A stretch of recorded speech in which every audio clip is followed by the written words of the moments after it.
Good evening, and thank you for joining us for another edition of Johnson Spotlight. That's right. We are here on this Friday night, and we're going to be interviewing our guest, ReZsaun Lewis, who's the candidate for the SC House District 97 seat that is vacant. And he's a Democratic candidate, and we are going to interview him momentarily. In the meantime, we would like to thank you all for following us and for being our guests, for supporting us in all that we do.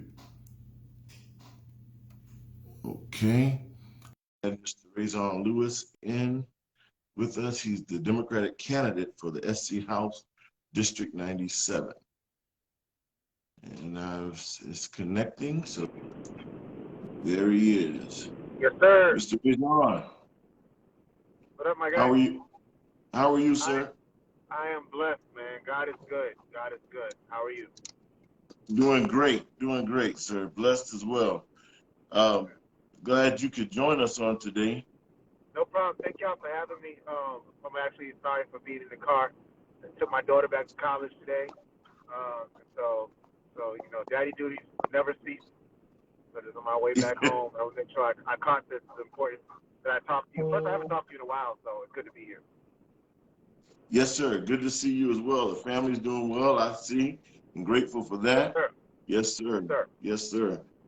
Well, like I said, I was telling everyone that we have you here. You're the candidate for the Democratic seat of the House seat, District 97.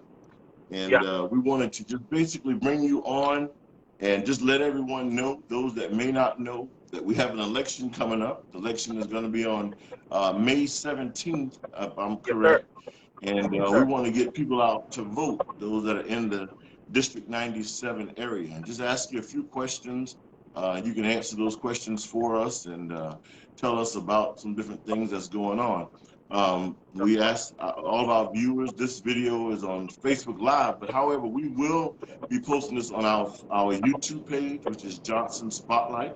And we ask that you would go there and subscribe and share our videos and stuff and subscribe to our YouTube channel. Okay, so we're going to jump right in there, Mr. Lewis. So we want to start off by asking you to tell us a little bit about ReZsaun Lewis. Word. So ReZsaun Lewis is just a kid from North Charleston, man, born and raised in the great city of North Charleston. For those who are not local, I always like to make the distinction, right? So people think about Charleston, they think, the beautiful holy city, the city that was number 3 in the world, most lovely city to visit in the world, many years straight. North Charleston is across the bridge. It's the city that was number 7 in the nation for crimes per capita. It's the city that people don't expect a whole lot of good things from. But it's a city that produces great men and great women who are doing amazing things. And I pride myself to being one of those people. I'm a graduate of North Charleston High School. I also a graduate of the College of Charleston, where I got my elementary education degree, as well as my bachelor's, my master's in public administration. I'm a husband. I'm a father. I'm a veteran of the United States Army.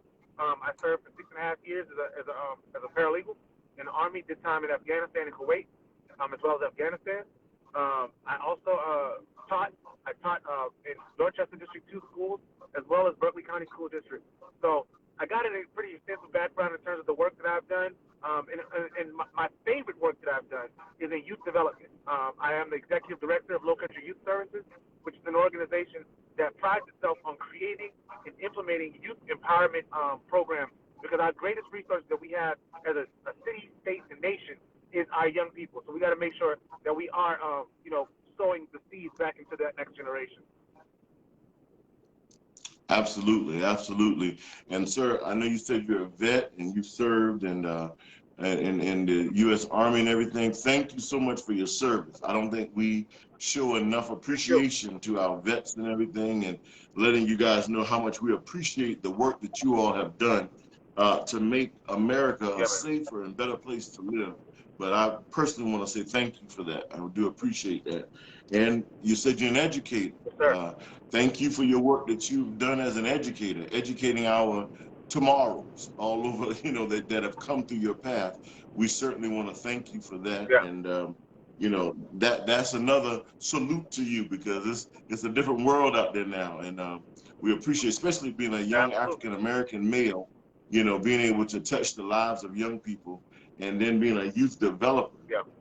with your mentoring group and everything. That's awesome, and so we salute you in those things Yeah. that you have on your plate and under your belt that you have done and are doing. So what inspired you to Yes, sir. run for this House seat with District 97? Yeah, so I've actually had my eye on this seat since I came back to South Carolina in 2007 when I got out of the Army. I knew that I wanted to serve. I never knew, exactly what that was going to look like. And like I mentioned, I ended up teaching. While I was in the classroom, I started working in mentorship. And this was just the next phase. I've been watching District 97 since Representative Patsy Knight held the seat for 4 terms as a Democrat. And then I watched it in 2018 when Representative Mandy Kimmons, who was a Republican, took the district. And then I said, in 2024, I was running. And it just so happened that Mandy Kimmons, Representative Kimmons, decided to abandon her seat in the middle of her term to focus on other endeavors. And I said, okay, God, I guess this is you telling me this is that push. And when God speaks, I move. Now, in addition to that, I've also, for about the last 4 years before this year here actually discontinued it, I had a podcast called Real Talk with ReZsaun. And on my podcast, I used to bring people on from the community who would just talk about the things that they were doing. And I realized that there's so many amazing people doing amazing things. And what we needed was representation on that next level that could continue to inspire and continue to provide that platform for young people to look at and say, hey, somebody up there looks like me, somebody up there sounds like me, somebody up there thinks like me. And I don't think there's nearly enough representatives on the state house level that speak to the people of South Carolina where we are, especially when you're talking about BIPOC, Black and Indigenous people of color in this state. So I wanted to make sure that I brought my unique perspective to the state house through legislation. Also, I also want people to understand that just because you're young and black doesn't mean that you don't have something to offer. And I take every opportunity that I have to harness those moments and to show the next generation that they too can grab the reins if they just want to work, if they can work towards. Absolutely, absolutely. I totally agree with you, 100%. And they've got to see sometimes, like you said, when the young people see themselves through someone else that looks like them, if they don't ever see Yeah, anybody that looks like them, it doesn't give them hope that one day can be them.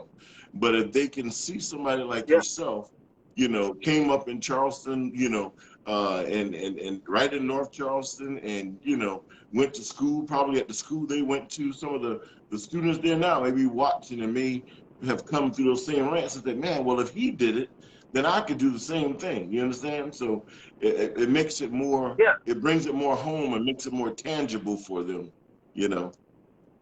and, and and not only that, like also like there are real problems that are affecting people today that we need people with a modern mindset to think about, right? We got issues like school, public education under attack. As a former educator, it breaks my heart to see people denigrating the field of education. Teachers are massively underpaid in the state of South Carolina. Uh, we are we are at $6,000. Teachers make $6,000 on average, less than in the state of North Carolina, and almost $10,000 less than teachers in the state of Georgia. That's a problem. We're losing teachers every single day who are walking away from the classroom because of the lack of resources. And we know what's going on with people going to the state house and talking about trying to fight against certain kinds of history being taught in the classroom. We know what's happening in terms of teachers having classrooms that are way overfilled, classrooms that shouldn't have any more than 15 to 20 students. We have 25 to 30 students sitting in them. We have schools that are sharing resources in terms of mental health counselors. Kids are dealing with more and more of mental health issues every single day. There's not enough mental health counselors in these schools. Our infrastructure is crumbling. Our roads are awful. You can't get from Somerville to Charleston without an hour and a half of traffic in the morning because our infrastructure is not being built at the level that our expansion is. These are things that we can fix. And we need somebody, and this is just back to your point about why I decided to throw my hat in the race. We need somebody who understands what it's like to be in that traffic. We need somebody who understands what it's like to be in that classroom, both as a student and as a teacher, and say, what resources can we provide that will help the people that need the help, not just help the rich get richer. Because there are people that are stepping out there and will be glad to let the rich get richer and let the poor stay poor. And I'm not cool with that because I came from that. That's right. That's right. That's right. I agree with you. I agree with you. Uh, I'm gathering some of your.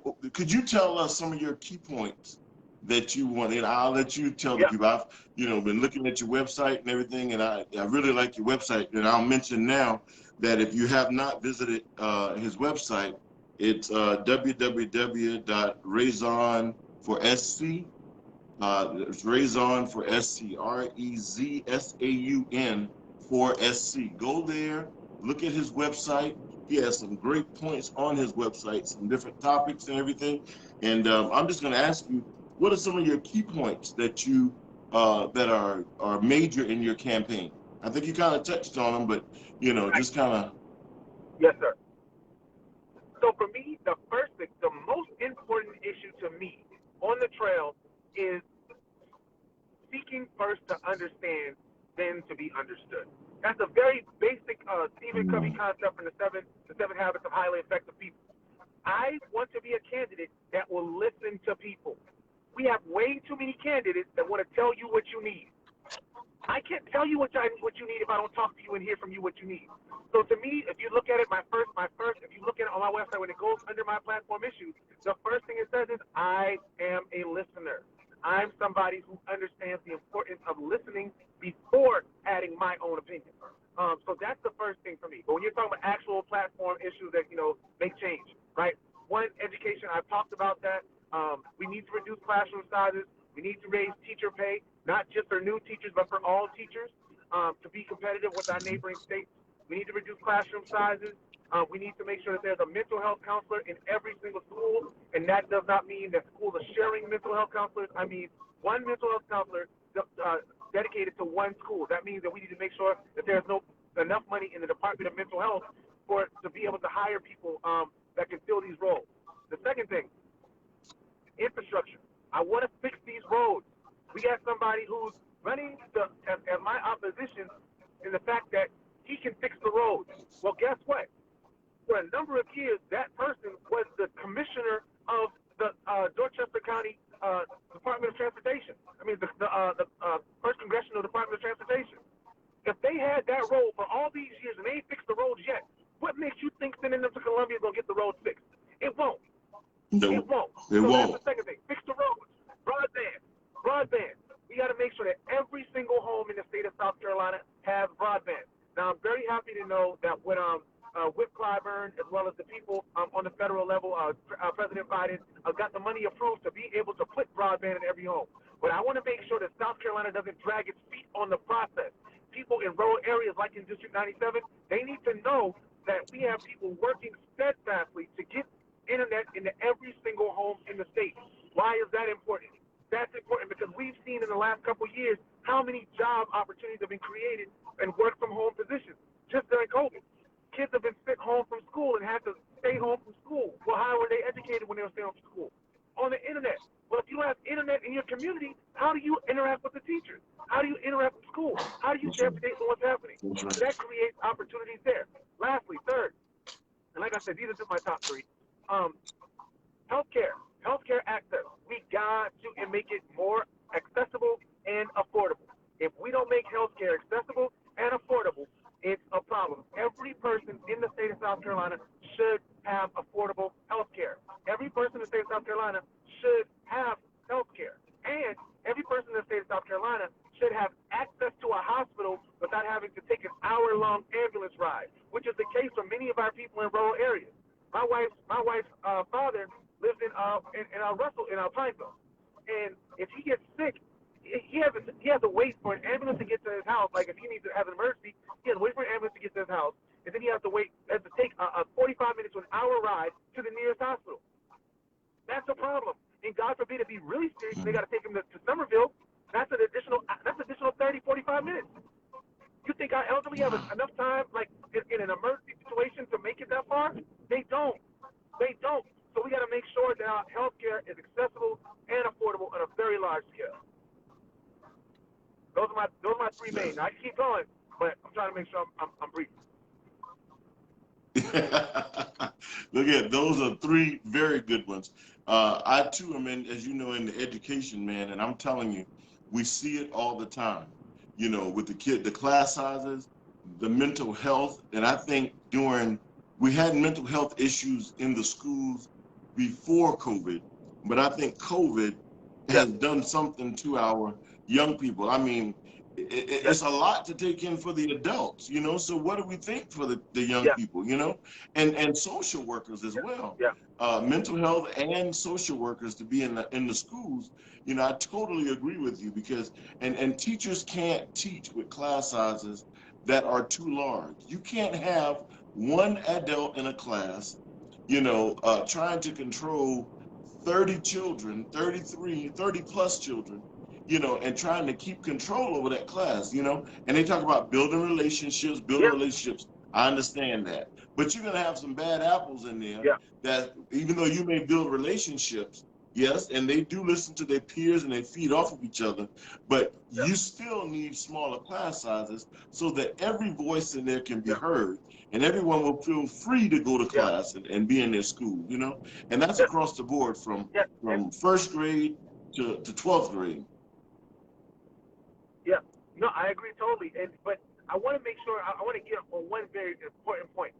There's this new push for school vouchers, right? They're like, oh, we're going to create vouchers for students to be able to go to the school of their choosing, right? To go to a private school. So that is a fairy tale. It is a fairy tale, and people that are selling it to you are lying to you. Why? Because if we look at what they have something called base student cost, right? Base student cost. That is a number that schools are supposed to. They say how much tax money goes to a school, right? So they said it's the base student cost. South Carolina schools have not been I think since 2000. I think there's been 2 years 2 years that South Carolina has had a fully funded base student cost. And that base student cost is roughly $3,200. What private school do you know of that you can go to for $3,200 a year? There isn't one. So what happens then? Okay, cool. So we're going to give these parents $3,200 to send their kids to private school. So now, how do you come out of that poor family come up with the rest of the money for that kid to go to school? They can't. They can't. Secondly, they don't provide transportation. So how's that kid getting to that school? Let's add to it that much of South Carolina is rural areas without private schools in them. So how are we getting these kids to these private schools? How are we getting these kids 45 minutes to an hour to the nearest private school for their voucher? Meanwhile, we're taking money out of the public school system. We're deteriorating. There are things that we can do. The models that have shown that they work have done multiple things. One, they've reduced classroom size. Or if they couldn't reduce the classroom size, they've added teachers to the classroom. So when you look at things like the Meeting Street Academy model that's going on in the Charleston area, they have 2 teachers in every classroom. And they have tremendous success. They also have different testing requirements. Whereas our public school teachers have testing requirements that they're beholden to. There are so many issues that people who do not work in education don't understand. So we have people in Columbia that are making decisions for teachers that doesn't understand the struggle of being a teacher. We have people making decisions for public schools that don't put their kids in public schools. That's right. This is a problem. Yeah. Yeah, I totally agree with you. I know situations where the teachers are teaching in public schools and their kids have never stepped one day into a public school. And my question is, the public school money is good enough for you, for your household, but the education is Yeah. not good enough for your kids to come over there and be among those in public Yeah. school. I mean, Yeah. yeah, wow. So we see that you're speaking about the broadband as well. Getting broadband in every community. COVID showed us that we gotta have broadband. We've Yeah. gotta have internet, like you said, in every community, whether it's a rural community, you know, or wherever. Could you let us know what area does the District 97 cover? Yes, sir. So District 97 covers on the top of Somerville, so you think like Knightsville Way, up through Dorchester, through Give Hands, through Richville, Cottageville, Roundo, Maple Oak, or Maple Tree, Maple Oak, as well as St. George and Branchville. So it's that general area, like I said, starting at the top of Somerville through St. George, and then Give Hands, Ridgeville, down south towards Walsboro, which not including Walsboro, but Roundo and Maple Oak. Okay, you said Roundo and Cottageville. Yeah. Okay. All right. Good. Good. So those residents in those areas need to get out to the polls on May 17th, and they need to get out and vote. And they need to get out and vote. Yeah. Once again, if you go to your website, it's ReZsaun, www.rezaun4sc.com. Go there. He has Yes, information sir. on the voting. There's information on him. There's political issues there. You can join the Team ReZsaun, hashtag Team ReZsaun, all about how to vote. Go there and learn how to vote. You know, voting is very critical now because they're fighting against our rights to vote, you know? I mean, Yeah. Yeah. Yeah. we've had so many people that have fought for us to have the ability to vote that we need to get out and vote. I don't care whether it's a small election or whether it's a big election. Get out and vote, you know, get out and vote in these little elections. Yeah. Yes, go ahead. Yeah. Absolutely. Like to that point, on my website, I do want to make sure I do send you to my website, www, like you said, Sean, www.rezaun4sc.com. On that site, you will find information about me. Yes, and that's great. But if you just go to if you go to any other area, go to that area that talks about voting. On that site, you can register to get voted. You can register to vote. You can register to vote, which is Great. very important. You can find out where your individual voting locations are, what precincts you fall under. You can also go to find out who currently represents you. You can get absentee voting information. There's such a wealth of information, and I want to I don't want to say admonish, but I want to urge every single person that hears this to understand the power of the electorate. The power. There are people who are like, that doesn't impact me. I promise you, if you drive on a road, you are impacted by legislation.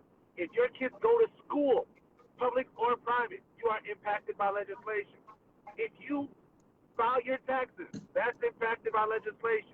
If you get locked up, that's impacted by legislation. If you deal with police officers, if you get your house, if you have a house, if you're a homeowner, there is no issue in your life that is not impacted by elected officials.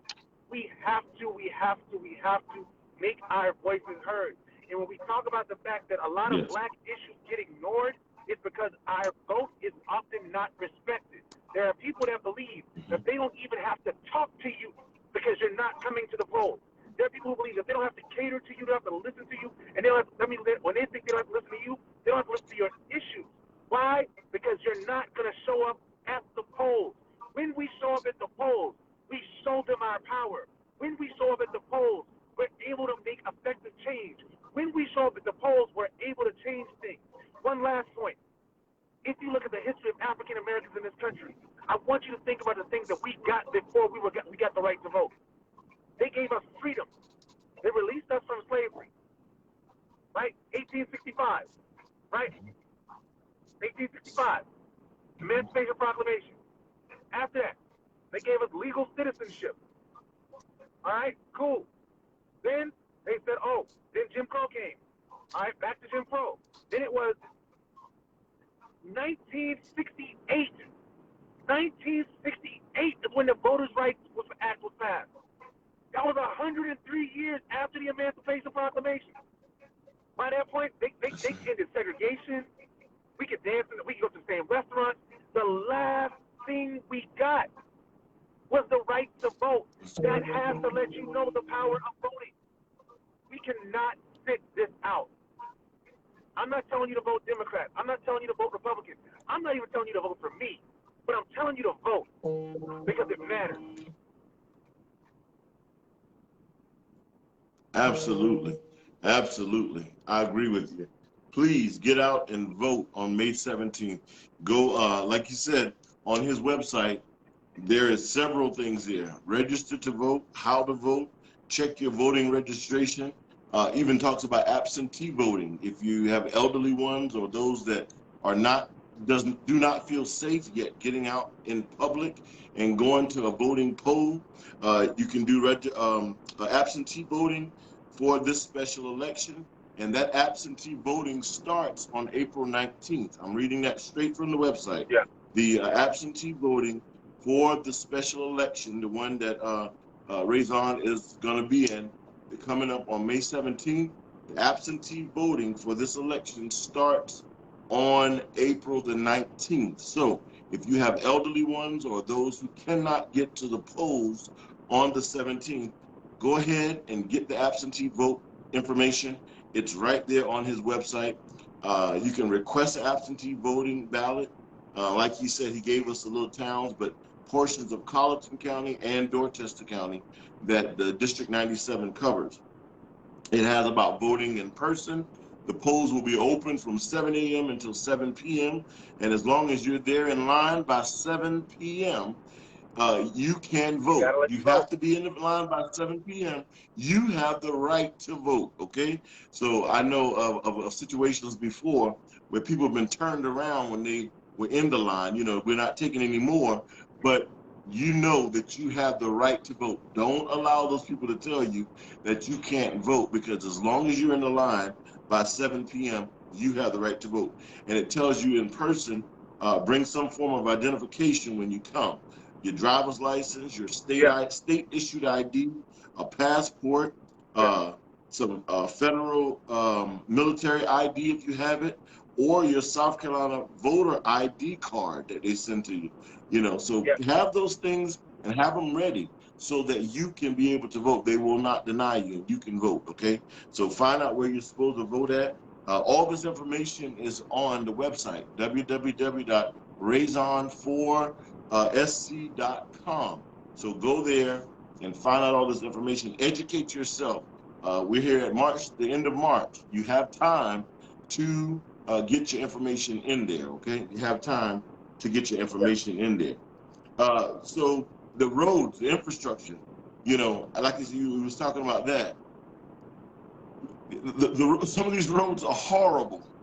And if you drive any place in South Carolina, you know, I even see what you're driving now, and if you come across some of the roads and I see your camera start shaking, you understand?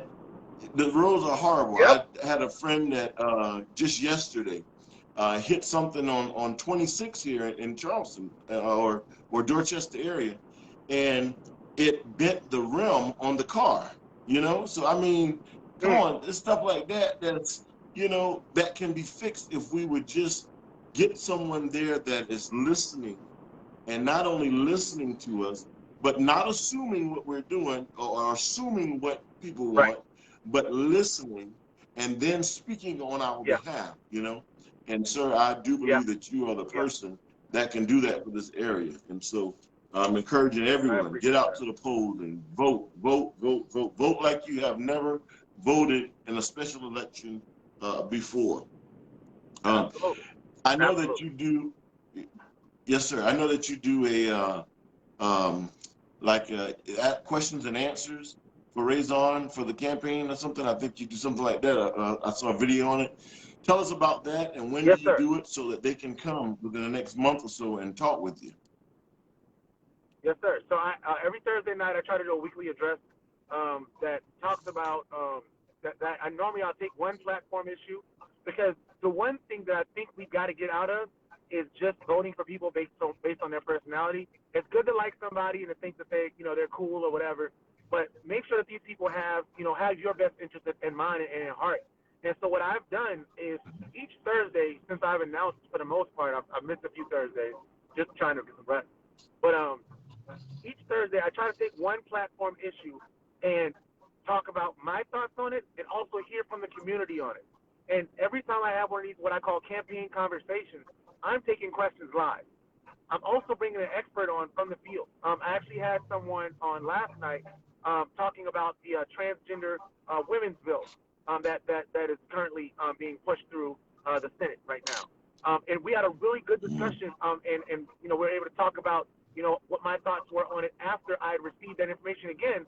And just to give you again, listening is so important. I was in a space where I was asked a question about my thoughts on the bill. I hadn't read the bill, and they were like, "Well, you need to give us your answer now." And I'm like, "I can't give you an answer now. I haven't read the bill." Secondly, I'm not a transgender human being, so I don't know what they go through. I don't know their experience. And so before I get some more information, I'm not going to say anything.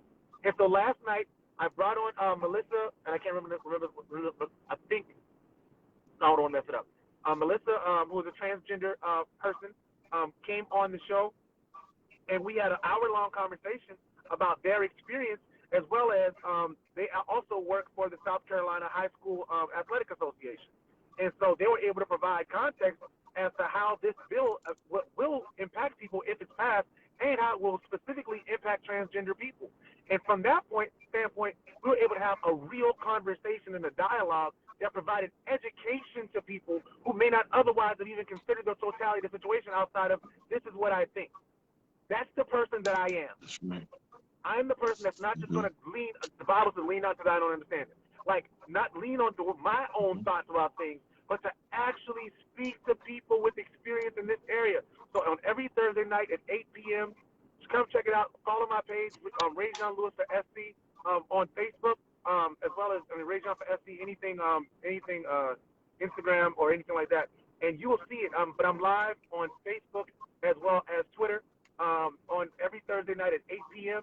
I'd love to have your questions. If there's a topic that we're talking about, you can always come on camera and ask questions as well. I'm here to be a true representative of the people, and that's going to take listening.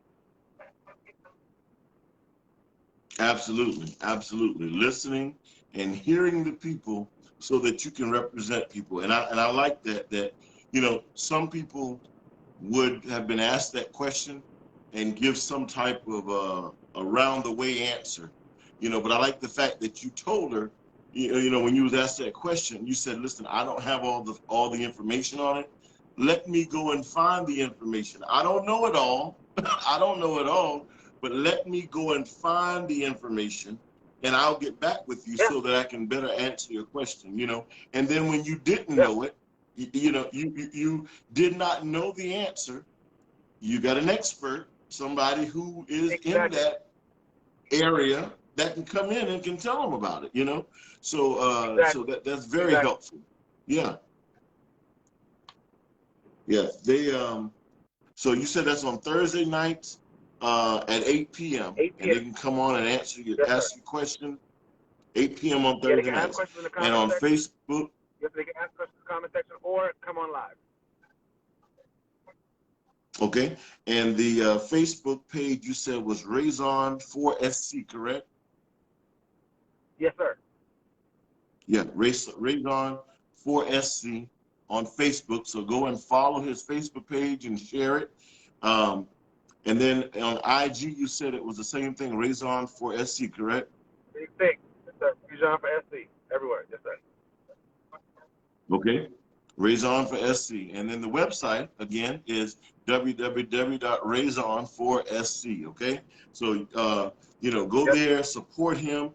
There's a section there for donations. There's a section there for you to be a part of his campaign to get out and do some work.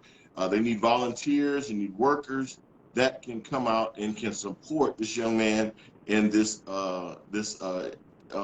race to the House seat for District 97. Okay, and like I said, if you don't know exactly what parts of South Carolina, like I said, Dorchester County and Rondo Cottesville area of Colleton County are within that area. Okay, sir, is there anything else that you would like to share with our listening audience that you want them to know out there about this election and about yourself? Yes, sir. So I again, thank you so much for having me. I guess I would close with saying this. It's great to have candidates that want to run. We will have more candidates that want to run and truly represent the people when they know they will be supported by the people. There are people who stay away from this political process because they know how this Republican machine works.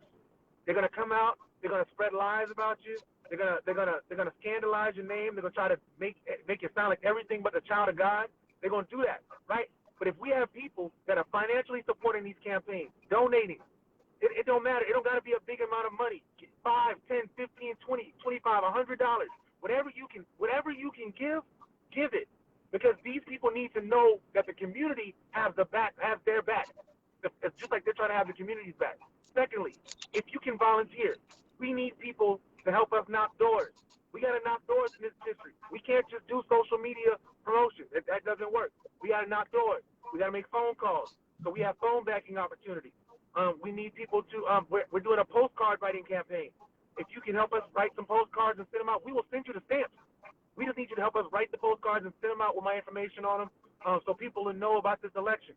But on May 17th, y'all, if you don't do nothing else, on May 17th, even if you don't live in district, if you know somebody in district, go to their house, pick them up, take them to the polls. You can win a special election by 1, 2, 3, 4 votes. Normally, the percentage of voters that show up in a special election are way below what would happen in a regular election. So we can win this district with 3,000 votes. We can win this district with 4,000 votes. But we got to get to the polls. And when we get to the polls, and when we win this election, we will make a difference. And it won't be me. My name is on the marquee. But every single person who ever benefited me, every single person that's ever prayed for me, every single person that's ever donated to my cause, every single person that's ever just said a kind word, you are also winning when I win. And I will always remember that. And that will never change. It hasn't changed my entire life, and it will not change me winning this seat. And when we win this seat, we're going to hold on to it, and we're going to show them what we can do in Columbia. Absolutely, sir. Absolutely. And I like that. When we win the seat, not if, but absolutely Yes, when the seat is won. And sir, like I said, we yes, continuously cover you in prayer and everything, and know, that this is a battle, but you will win and will come out victorious. We're already going to claim that's already going to happen. So I encourage everybody to go ahead and get out there and on May 17th and vote. Vote. Go to his website. Once again, it's www.ReZsaun, ReZaun4SC.com. Go to his website. Like I said, there's an icon for you to donate there. There's several icons for you to find out more information about voting, getting involved, different events he has coming up. There's a page there for that. Things that are coming up, conversations live that he do on Thursday nights at 8 p.m. on Facebook. So please get out and vote. Let's get out and support Mr. ReZsaun Lewis in this era. Go ahead, sir. One more thing, sorry. I am making a push between now and May 17th to go to a different church every Sunday between now and the election. If you are a pastor, if you are a member of a church, especially in Dorchester County or Collin County even, please reach out to me. Go to my website, email me, email my team, info@ReZsaun4SC.com, and let them know you want me to come to your church. I will come to your church. I will sit through worship. I'm not going to just speak and leave. I will sit through worship service, and I will fellowship with you, and I will say a few words to your congregation about the election. I don't come in there and bash people. I don't come in there and politicize your church. I just want people to know that I'm out here, and I want to make a difference, and I need their support. So if you can invite me out to your church, I'm trying to hit a different church, at least one church. I'll be in 2 churches this Sunday, actually. But I'm trying to visit as many churches as I possibly can to get the word out about this election. Because it is a special election. It's not the normal date. May 17th. I can't say that enough times. May 17th. Exactly. So now that place where they can go to let you know they want you to come to the church, is that on the website as well? Yeah, if you go to contact, it's a contact, and just say invite you out to church, or just email me directly, and we'll set it up. Okay, gotcha. Go there and invite him to come out to your church. If you go to the bottom of the website page, there, that home page there, or the bottom of the page on his, and it says contact. You can, and his information Yeah. is there. You can email him, and there's a number there where you can get him to come to your church. So put your information in Oh, there yeah. and invite him to come out to your church and speak to your church between now and May 17th. Remember, absentee voting starts on April 19th. That's in a couple of weeks, people. And then the special election will be held Yeah. on May the 17th. That's about maybe 2 months away. So Yeah. please get out and start voting. Get the word Yeah. out. Start getting your information correct. Make sure you have everything in line. If you have those elderly, have elderly people in your home, or those that don't feel comfortable going to the polls, go ahead and get their absentee, prepared to get their absentee voting packet sent to them at home so that they can get their vote in, okay? So once again, sir, Mr. ReZsaun Lewis, we thank Yeah. you for your time, sir. Be careful out there on the highway coming back from dropping his daughter off there at Clemson University. Go Tigers. Yeah. You know, so we Go thank you for your Tigers. time, for taking the time to talk to us, even on the road this afternoon, you know, being a dad to his daughter. We Yes, sir. appreciate that, sir.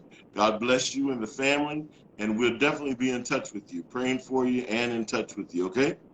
All right. Thank you, sir, so much for your time. Blessings Praise to you. God. Thank Safe you, sir. I'll travels. talk to you soon.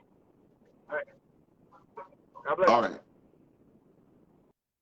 Bless you. All right. We want to thank Mr. ReZsaun Lewis again for being our guest tonight on Johnson Spotlight. See, that's what we're all about. We're all about highlighting and spotlighting individuals and their businesses uh, in the community, you know, with intriguing conversations.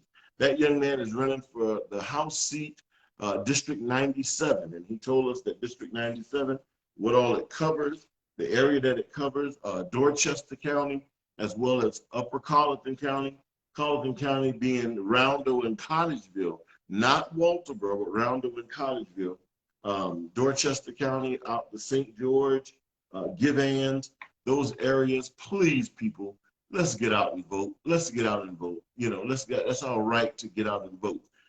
Like I said, I can't express it enough. Go to his website. I'm going to post his website and everything attached to this video so that you all can go there and you all can search for information to know more about what's going on and about this special election. May 17th, 2022, that's about 2 months and a half away. They're going to have a special election. And that special election, the House District seat 97 was abandoned by its previous person that held it, going on to pursue other career goals. And so Mr. ReZsaun Lewis is the candidate to fill that position. And so we thank him for stepping up to the plate, you know, and wanting to be in this seat. This video will be posted on YouTube, our YouTube channel, which is Johnson's Spotlight.